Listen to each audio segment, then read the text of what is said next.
The Nightmare Room. The sitting room of the Masons was a very singular apartment. At one end it was furnished with considerable luxury. The deep sofas, the low luxurious chairs, the voluptuous statuettes, and the rich curtains hanging from deep and ornamental screens of metalwork made a fitting frame for the lovely woman who was the mistress of the establishment. Mason, a young but wealthy man of affairs, had clearly spared no pains and no expense to meet every want and every whim of his beautiful wife. It was natural that he should do so, for she had given up much for his sake. The most famous dancer in France, the heroine of a dozen extraordinary romances, she had resigned her life of glittering pleasure in order to share the fate of the young American whose austere ways differed so widely from her own. In all that wealth could buy, he tried to make amends for what she had lost. Some might perhaps have thought it in better taste had he not proclaimed this fact, had he not even allowed it to be printed. But, save for some personal peculiarities of the sort, his conduct was that of a husband who has never for an instant ceased to be a lover. Even the presence of spectators would not prevent the public exhibition of his overpowering affection. But the room was singular. At first it seemed familiar, and yet a longer acquaintance made one realize its sinister peculiarities. It was silent. Very silent. No footfall could be heard upon those rich carpets and heavy rugs. A struggle, even the fall of a body, would make no sound. It was strangely colourless also, in a light which seemed always subdued, nor was it all furnished in equal taste.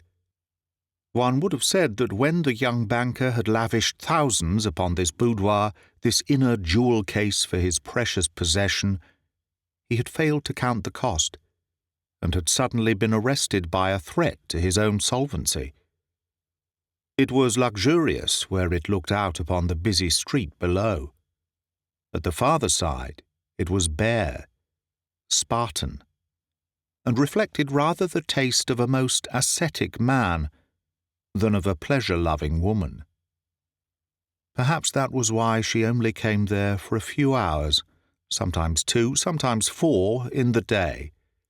But while she was there she lived intensely, and within this nightmare room Lucille Mason was a very different and a more dangerous woman than elsewhere. Dangerous. That was the word. Who could doubt it who saw her delicate figure stretched upon the great bearskin which draped the sofa?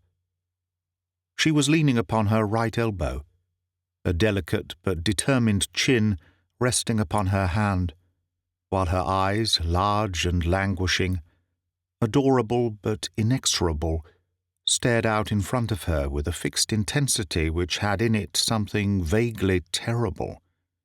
It was a lovely face, a child's face, and yet nature had placed there some subtle mark, some indefinable expression which told that a devil lurked within.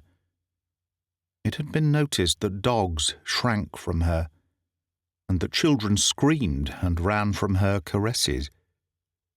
There are instincts which are deeper than reason. Upon this particular afternoon something had greatly moved her. A letter was in her hand which she read and reread with a tightening of those delicate little eyebrows and a grim setting of those delicious lips. Suddenly she started, and a shadow of fear softened the feline menace of her features. She raised herself upon her arm, and her eyes were fixed eagerly upon the door. She was listening intently, listening for something which she dreaded. For a moment, a smile of relief played over her expressive face. Then, with a look of horror, she stuffed her letter into her dress. She had hardly done so before the door opened, and a young man came briskly into the room. It was Archie Mason, her husband, the man whom she had loved, the man for whom she had sacrificed her European fame, the man whom she now regarded as the one obstacle to a new and wonderful experience. The American was a man of about 30, clean-shaven, athletic, dressed to perfection in a closely cut suit which outlined his perfect figure. He stood at the door with his arms folded, looking intently at his wife, with a face which might have been a handsome, sun-tinted mask, save for those vivid eyes. She still leaned upon her elbow, but her eyes were fixed on his. There was something terrible in the silent exchange. Each interrogated the other, and each conveyed the thought that the answer to their question was vital. He might have been asking, "What have you done?" She in turn seemed to be saying, "What do you know?"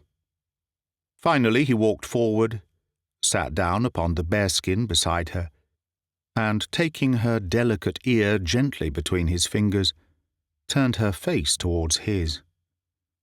"Lucille," he said, "are you poisoning me?" She sprang back from his touch with horror in her face and protest upon her lips. Too moved to speak, her surprise and her anger showed themselves rather in her darting hands and her convulsed features. She tried to rise, but his grasp tightened upon her wrist. Again he asked a question, but this time it had deepened in its terrible significance. "Lucille, why are you poisoning me?" "You are mad, Archie, mad," she gasped. His answer froze her blood. With pale, parted lips and blanched cheeks, she could only stare at him in helpless silence whilst he drew a small bottle from his pocket and held it before her eyes. "It is from your jewel case," he cried. Twice she tried to speak and failed. At last the words came slowly, one by one, from her contorted lips. "At least I never used it." Again his hand sought his pocket. From it he drew a sheet of paper, which he unfolded and held before her. "It is the certificate of Dr. Angus. It shows the presence of 12 grains of antimony. I have also the evidence of Duval, the chemist who sold it." Her face was terrible to look at. There was nothing to say. She could only lie with that fixed, hopeless stare, like some fierce creature in a fatal trap. "Well?" he asked. There was no answer, save a movement of desperation and appeal. "Why?" he said. "I want to know why." As he spoke, his eye caught the edge of the letter which she had thrust into her bosom. In an instant he had snatched it. With a cry of despair she tried to regain it, but he held her off with one hand while his eyes raced over it. "Campbell!" he gasped. "It is Campbell!" She had found her courage again. There was nothing more to conceal. Her face set hard and firm. Her eyes were deadly as daggers. "Yes," she said. "It is Campbell. My God, Campbell, of all men." He rose and walked swiftly about the room. Campbell. The grandest man that he had ever known. A man whose whole life had been one long record of self-denial, of courage, of every quality which marks the chosen man, and yet he too had fallen a victim to this siren, and had been dragged down to such a level that he had betrayed, in intention, if not in actual deed, the man whose hand he shook in friendship. It was incredible, and yet here was the passionate, pleading letter imploring his wife to fly and share the fate of a penniless man. That devilish solution was the outcome of the deep and wicked brain which brooded within that perfect habitation. Mason was a man in a million, a philosopher, a thinker, with a broad and tender sympathy for others. For an instant his soul had been submerged in his bitterness. He could for that brief period have slain both his wife and Campbell, and gone to his own death with the serene mind of a man who has done his plain duty. But already, as he paced the room, milder thoughts had begun to prevail. How could he blame Campbell? He knew the absolute witchery of this woman. It was not only her wonderful physical beauty.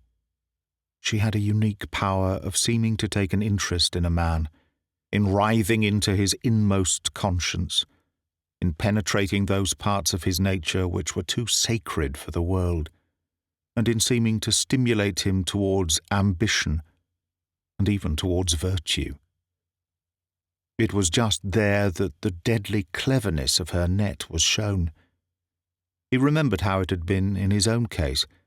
She was free then, or so he thought, and he had been able to marry her. But suppose she had not been free? Suppose she had been married? And suppose she had taken possession of his soul in the same way? Would he have stopped there? Would he have been able to draw off with his unfulfilled longings? He was bound to admit that, with all his New England strength, he could not have done so. Why, then, should he feel so bitter with his unfortunate friend who was in the same position? It was pity and sympathy which filled his mind as he thought of Campbell. And she? There she lay upon the sofa, a poor, broken butterfly, her dreams dispersed, her plot detected, her future dark and perilous, even for her, prisoner as she was. His heart relented. He knew something of her history.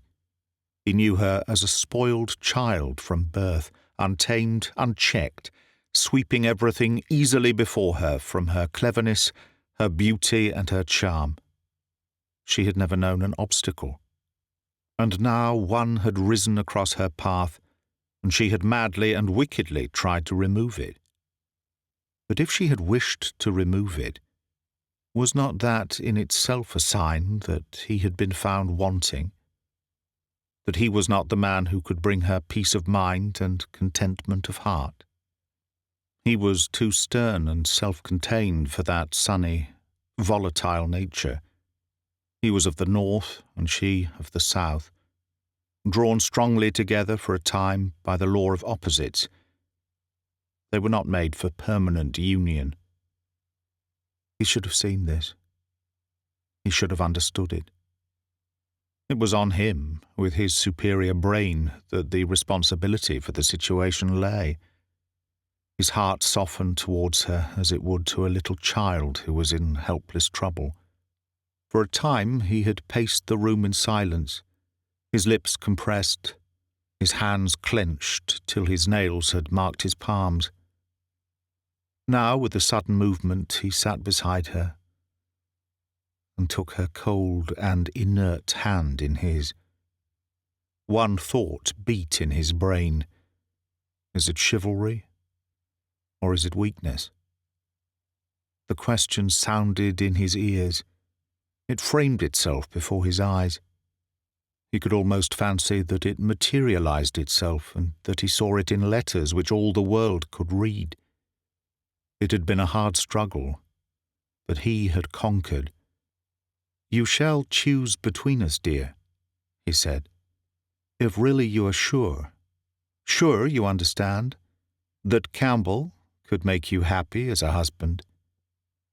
I will not be the obstacle." "A divorce?" she gasped. His hand closed upon the bottle of poison. "You can call it that," said he. A new strange light shone in her eyes as she looked at him. This was a man who had been unknown to her. The hard, practical American had vanished. In his place she seemed to have a glimpse of a hero and a saint. A man who could rise to an inhuman height of unselfish virtue. Both her hands were round that which held the fatal phial. "Archie," she cried, "you could forgive me even that?" He smiled at her. You are only a little wayward kiddie, after all."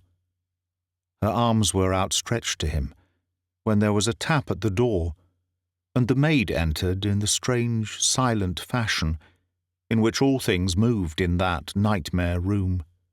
There was a card on the tray. She glanced at it. "Captain Campbell, I will not see him." Mason sprang to his feet. "On the contrary, he is most welcome. Show him up this instant." A few minutes later, a tall, sunburned young soldier had been ushered into the room. He came forward with a smile upon his pleasant features, but as the door closed behind him and the faces before him resumed their natural expressions, he paused irresolutely and glanced from one to the other. "Well?" he asked. Mason stepped forward and laid his hand upon his shoulder. "I bear you no ill will," he said. "Ill will?" "Yes, I know all. But I might have done the same myself, had the position been reversed." Campbell stepped back and looked a question at the lady. She nodded and shrugged her graceful shoulders. Mason smiled. "You need not fear that it is a trap for a confession. We have had a frank talk upon the matter. See, Jack, you were always a sportsman. Here's a bottle. Never mind how it came here. If one or other of us drink it, it would clear the situation." His manner was wild, almost delirious. "Lucille, which shall it be?" There had been a strange force at work in the nightmare room. A third man was there, though not one of the three who stood in the crisis of their life's drama had time or thought for him. How long he had been there, how much he had heard, none could say.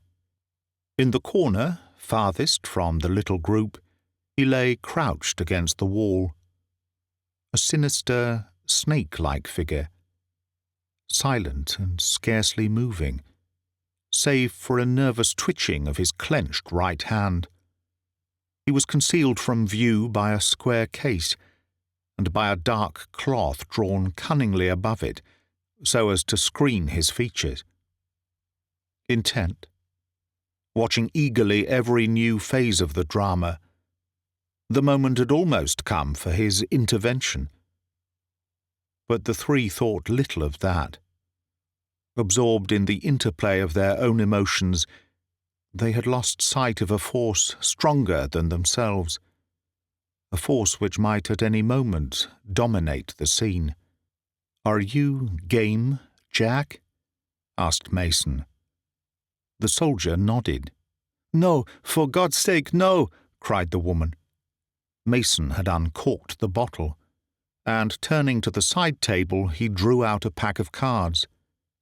Cards and bottle stood together.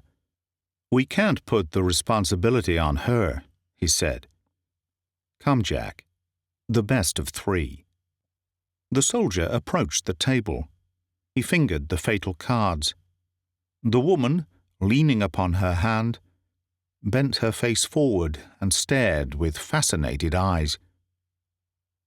Then, and only then, the bolt fell. The stranger had risen, pale and grave. All three were suddenly aware of his presence. They faced him with eager inquiry in their eyes. He looked at them coldly, sadly, with something of the master in his bearing. "How is it?" they asked, all together. "Rotten," he answered. "Rotten. We'll take the whole reel once more tomorrow." That is the end of The Nightmare Room by Sir Arthur Conan Doyle. Read by Greg Wagland for Magpie Audio 2018.